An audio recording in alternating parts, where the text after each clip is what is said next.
All right, are you ready for the final chapter of the book of Numbers? Thanks to everybody who's been studying with us. You may think that the last chapter of Numbers, concludes in this great way, wraps it all up, but no, it's kind of like Leviticus, where it's just kind of business as usual. Now we have 36 PDF outlines for each chapter of the book of Numbers online, so you can download those for free at tobelikechrist.com. There's a link down in the description, and a physical book with all these outlines will be coming soon to Amazon. Now, let's talk about the last chapter here. Who are our main characters? Of course, we have Moses. Still got Moses. He's a leader of the Israelite people, leading them from Egypt to Canaan. We have some men from the tribe of Manasseh. They're going to come to Moses and express a concern about land inheritance. And we'll talk about that in the outline section. And then we're reintroduced to the daughters of Zelophehad. If you remember them, I think it's back, I want to say it's chapter 27, but I can't remember. Don't quote me on that. Chapter 27, we were introduced to them. They were the daughters of a man who had no sons, and they came to Moses and asked if they could inherit their father's land, and Moses and the Lord agreed that they could inherit that land. That will be relevant as we go through the discussion of the outline in this chapter. Our timeline really hasn't changed. We're still in about 1450 BC. The Israelites are just about to go into the land of Canaan, but that leads us over to our map. They are still on the east side of the Jordan River. They're camped northeast of Pisgah, which you'll see on the map, in a place called the Plains of Moab. They've been there for quite some time now.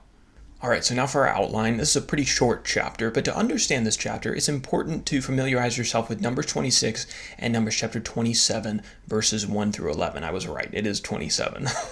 In those passages, we're told that a man named Zelophehad had no sons, but he had daughters. So God decreed that his family land in Canaan that he was going to inherit could pass down through his daughters. Traditionally, it was only going to be passed down through sons, but God said, no, daughters can inherit land as well. Now, in Numbers chapter 36, this comes up again. The men of Manasseh, who was Zelophehad's tribe, they had a concern regarding the inheritance of land by unmarried women. So this was their concern, that if one of these daughters of Zelophehad married a man from another tribe, then the land that they inherited, that originally belonged to the tribe of Manasseh, would be absorbed into her husband's tribe.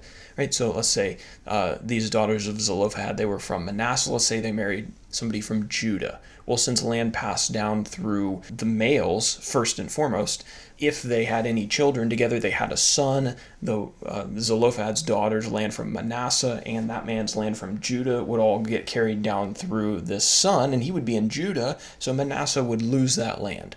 Hopefully that makes some sense. So basically their concern was, our tribe is going to lose its traditional land if our women go off and marry men from other tribes and take that land with them. This would permanently remove the land from the portion that God allotted to the tribe of Manasseh. And this would be relevant to any tribe, eventually as time went on. Moses agreed that this concern was valid. God wanted land to stay within the original tribes and families that he gave it to. So he gave the people instructions according to the word of the Lord. Any woman who inherited her father's land, who was unmarried, was required to marry within her tribe so that that land wouldn't change hands. So then at the end of the chapter, we're basically told that Zelophehad's daughters were okay with this. They submitted to the Lord's instructions on this, and they married men within the clans of Manasseh. And there would have been these are pretty large clans at this point, so selection probably wasn't a problem. And now for an application. This probably won't be the most popular application I ever do, but all aspects of our life need to be subject to the instruction of God, including our marriages. So Zelophehad's daughters limited the men in their potential marriage pool because they saw the importance of God's larger plan in Canaan and how this was important at what God was doing in the Israelite nation. Now, many people in the modern day would protest the idea that faith, that religion, in any way dictates who we can potentially marry. But Paul, in the New Testament, certainly wasn't shy about telling Christians to limit their potential marriage options to followers of Jesus. A couple texts on this. 1 Corinthians chapter 7, verse 39. A wife is bound to her husband as long as he lives, but if her husband dies, she is free to be married to whom she wishes only in the Lord. 2 Corinthians chapter 6, verse 14, do not be unequally yoked with unbelievers, for what partnership has righteousness with lawlessness? What fellowship has light with darkness?